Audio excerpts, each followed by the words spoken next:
Yes, greetings and perfect love once again. Yes, today we celebrate the 92nd anniversary of the coronation of His Imperial Majesty, Emperor Haile Selassie I and Empress Menin. Now I want to talk about the prophetic speech. Well, I just want to talk about how the prophetic speech that Emperor Haile Selassie made to the League of Nations in 1936 is still relevant today in world context and African context. So I give a brief history. Now, a man called Benito Mussolini, who became the governor, or I don't know exactly what his position was, but he was like the prime minister, in Italy, and he decided that he wanted to make Rome great again, and so he wanted to annex Ethiopia into his colonies. So he wanted to take Ethiopia and make it a colony of Italy. So some years before, from Haile Selassie was Rastafari, he joined the League of Nations about 1920, 21, 22. I can't remember exactly, but around them time. He joined the League of Nations because the League of Nations was supposed to provide security so that another great war wouldn't go on. Because we're not too call it World War, because every time white people have a big war, them call it World War, even though war are gone all over the world. So,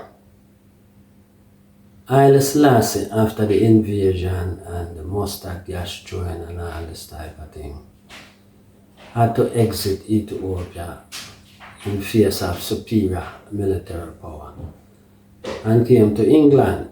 And then he went and did a speech at the League of Nations where he pleaded to the League of Nations for assistance even after the Ethiopia's defeat, to rescue Ethiopia. And in some extent it fell on deaf ears. But in the last part of the statement, Haile Selassie asks, what am I supposed to go back and tell my people? And the line before that, him said that the great powers of the world will have the same fate as Ethiopia. That means anyhow them ignore why I did say that lady, and that's what was going to happen. So some people say what happened to Ethiopia today is going to happen to Europe tomorrow. The Rastaman say them light a match in Ethiopia and it also go burn Europe. And lo and behold, it actually if there was a world war, it started in Ethiopia with the breaking of the covenant of the League of Nations. So them never take heed to Haile Selassie requests that them should assist him. And in fact, people in the auditorium was jeering him. But it came to pass that by 1938, Germany invaded its next door neighbor, Austria, under a man called Adolf Hitler. Then him start massing troops on the border with Poland And the British want him say not to do it, otherwise them are going to do something about it. Well, him do it anyway, and the British try to do something about it, and him beat them up and send them back. Cross the channel. Him also run through France in a couple of days. Him go through Holland, Italy and them place there. And so that prediction that fire again there in Europe actually happened. But that prophecy is still relevant, our prediction is still relevant today in terms of what the Europeans are doing to the Africans. The Europeans are doing it to Africans and other nations around the world, where they go around bullying people, bullying governments, selecting governments for the people, and ruining people's economy, ruining people's standard of living and all this in various countries in the world, you name it, through the continent of Africa, through the continent of Central and South America. Well, that's how we know it, Central and South America, and all over Asia and so on. But now, we see that those sparks that them do in all over the world is coming to haunt them now in Europe. Because see, you know, Russia decides to go in Ukraine. And it claims that they're going to defend the people, the Russian-speaking people now. And see, the West has sent them whole heap of weaponry and whole heap of weaponry. Because it was all about regime change, the same regime change what them are doing in Africa.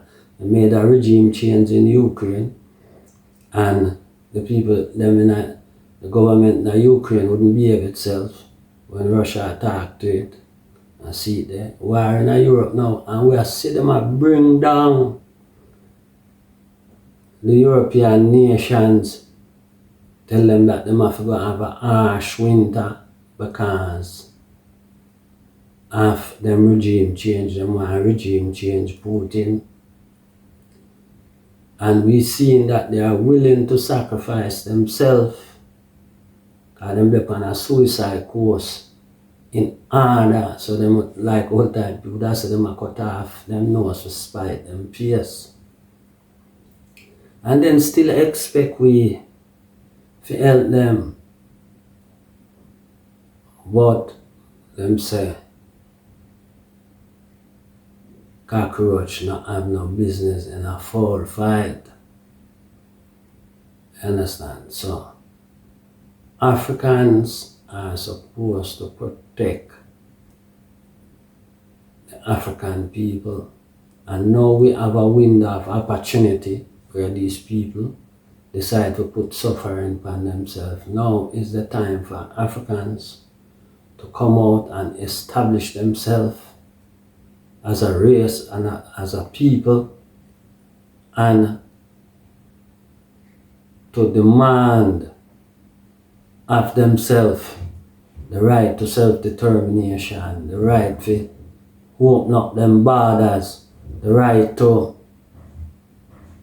be free, the right to trade with one another, the right to develop, not just in the Euro-centric pattern, to read the education what they have and to develop themselves as African, while embracing the modern technology, because there you can uninvent it. So you embrace it, but you deal with it in an African way. South America and them can do what the man do too. But this monster of the European pirate is going through a phase, and it's a window of opportunity for all Africans.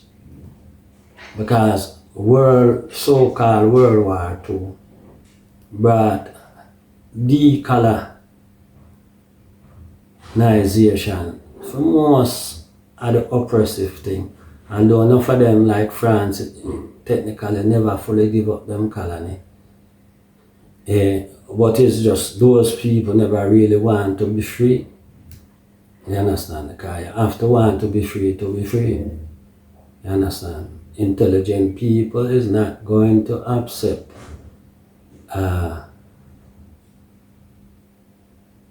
subjugation. They're going to find a way out of them problem and them situation. So, they gave us so-called political power, but political power is meaningless, because they call it independence. It's meaningless without economic power and without military might. So you have to have equal force to what those people have, a superior force. Otherwise, they won't behave themselves. You understand? They are just like a bully in the playground. If you can't deal with him case, he will behave himself. But that is nature, to rob, steal, and always insist on telling you what to do, and if you don't do it, he will go war with you. Well, now, like I said, there's a window of opportunity for Africans to strengthen themselves, take advantage of them infighting, and to develop the continent, and run them and tell them to leave you alone. Perfect love.